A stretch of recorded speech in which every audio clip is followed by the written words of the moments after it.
right, everybody. Welcome to the Mixed In podcast. Glad you could make it. Glad you could join us. In this episode, we got all kinds of things going on today. The first things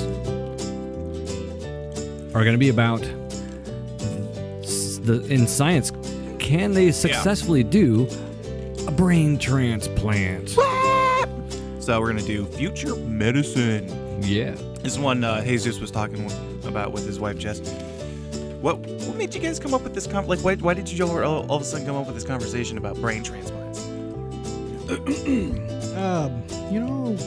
can't remember because we were in the car. I was driving her to work, and we were talking about something, and I'm like, yeah, I think we were talking about like organ transplant or something like that, and brain transplant came up. Yeah. And we were, discussing it, and she's just like, you guys can talk about that in your podcast. Well, yeah. For a long time, nobody, it's like, no, we can't do that. I mean, we can do like a liver and different, kidneys and stuff, but the brain is not. But let's look into it for today's podcast. Yeah. Also, coming up, we got more things. We got some more games coming on. Yeah. So we got movies that might not suck. So today's movie is going to be The Dark Tower. So a future. Tower. So as far as YouTube goes, look out for that one. That one's coming. We also have we're going to do I Never. We haven't done that in a couple weeks, so we're doing I Never. Yeah. And then we got our our podcast games. Mix or myth phrases and a live with sounds. And we also got I have 70 different Irish slangs that you guys have to see if you can figure out what they would mean if you were in Ireland and they say what they say. Yeah. Can you figure it out? But first, I have a riddle for you guys. Oh yeah. So you have the entire episode to try and figure it out. I'll tell you guys the answer to it at the very end. If you know it, don't say it right away. Okay. I want our viewers to get some time to think about it, unless they already know it. Okay, here he goes. The more you take, the more you leave. What is it? The more you take, the more you leave. What is it? That's a nice one. All right. So, first thing. But before that, the games. So that you can look when we get to that. The loser of some of the games, like when we don't get something right, we're gonna have to take a spoonful of capers.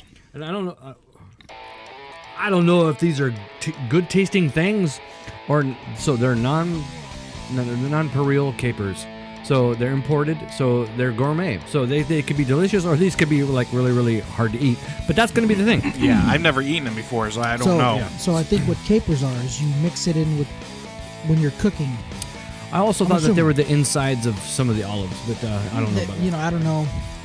Yeah. The other thing is there's going to be two prizes for our winners on today's. So if you were the winner, one of the choices would be this personal flotation device for like a river. This would be great.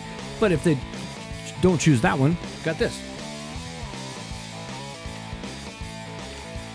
So a way to play some badminton. So you get the 2 racks. What do you call these little things? Birdies. Birdies. I got an extra little package of birdies because they only come with 2, and you're gonna lose those like in the first 5 minutes. So we got or break them. Yeah, so we got that. So that's coming up. All right. So for now, the podcast games. Yeah, that's for the games. But now we're gonna talk about brains. Mm-hmm. So brains. Today on Future Medicine, brain transplants. Is it feasible to have a brain transplant? It just sounds silly to me. Because if you think about it, like heart transplants, lung transplants, kidney transplants, tendons, whatever, those things you can, I can see happening, besides the whole body rejecting the organ and whatnot. But when it comes to your brain, it's that's what controls everything. That's what has your memories and has your thoughts and everything. In essence, that's what makes you you. Yeah. And to transplant that would be to basically put you in a different body. And that's what me and Jess were talking about. Like you would have a body of a different person, but you'd have the memories of. Well, but there's also the possibility that it's not a transplant, like a switch. Let's say, if it was a liver transplant. they're not really switching your bad liver to the guy who's giving you a good liver. This guy's already dead. So there is no transplant. You're just receiving his liver. So let's say when it comes to a brain transplant, it's a guy whose brain was in perfect condition, but he's dead. So your brain's not going into his body. It's a dead body. So, but you might be receiving his brain because for whatever reason. I was thinking it that way. At first I was thinking transplant, like, in a scientific movie where, okay, we're going to switch bodies. And so now the one guy acts like the other guy and the other guy acts like the other guy. It's like that seems common sense. But in real life, I bet you it wouldn't be like that. I bet you it would be, for whatever reason, the guy's donating his brain because the rest of he's going to be dead in 25 hours. Well, he's dead and his whole body is giving up for organs. And then the other obvious thing that would be a problem, that has been a problem, and if they could solve this now, if they could do a successful brain transplant, then a whole bunch of things would be alive now, because the spinal cord is the big issue. So if they could successfully do a brain transplant, that means that they could take the what do you call that? The spinal cord part from the back of the brain and hook it to the rest of the spinal cord of the body. But they haven't been able to do that. That's why there's all these people in wheelchairs. If they could solve this problem, then a successful brain transplant with a body that works afterwards would be amazing. So I don't know if this is possible. I don't think that they have done that yet, but you never know.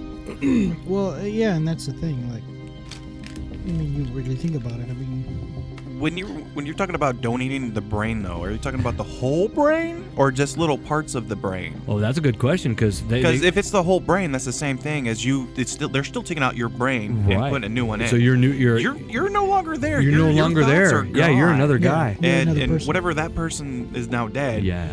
All of a sudden, it's like, oh, I'm in this body. But what if it was the parts that, let's say you need a brain transplant, but I'm just gonna guess something. Like, let's say you suffer from, what's that brain loss problem or the memory loss problem Amnesia? For old people? No, not that. But dementia. Alzheimer's. Alzheimer's. So that's where your brain becomes Swiss cheese.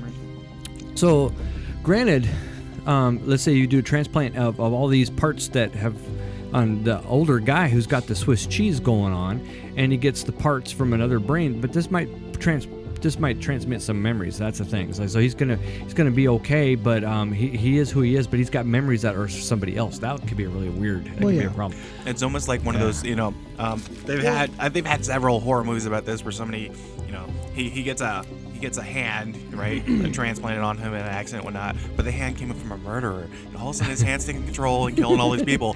Yeah, I can see that more happening with a brain transplant than a hand, because the hand is it doesn't have its own memories and thought. No. But a brain transplant, I can see that happening. That's a movie. That is a movie. We gotta write that movie. Well, the thing about it is with that is the brain. If you were to look at a map of the brain, it's compartmental.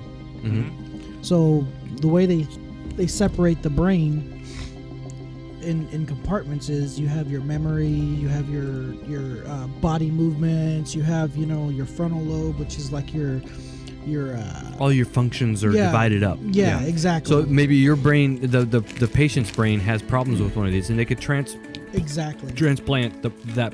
I get that. That'd be really cool. So you just cut out the part that is the damaged part, and a donator patient, you can get the parts from them, and then if they could successfully merge it back into your brain, and then all the fibers just kind of work together. Now you have a functional part again. That's good. Memory would be there you go. There's your frontal lobe. You got your Broca area and the temporal motor strip and all that. Right. So those things that would be great if that works that way. But a solid 100% brain transplant, I think you're going to be another guy. I think so. Yeah. This right here would be the game changer. If they can fix this to where this guy right here, the brain stem, which connects to the actual spinal cord, if they can figure that out, not only can they probably do this, but they can help out a whole bunch of other people that don't have brain problems. They have spinal problems. Now, I was looking at a site. This probably bogus. This is probably some big time BS, but it says first successful brain transplant. You guys want to hear what it says? I think it's a bunch of BS, but I'll try to read it here. So we got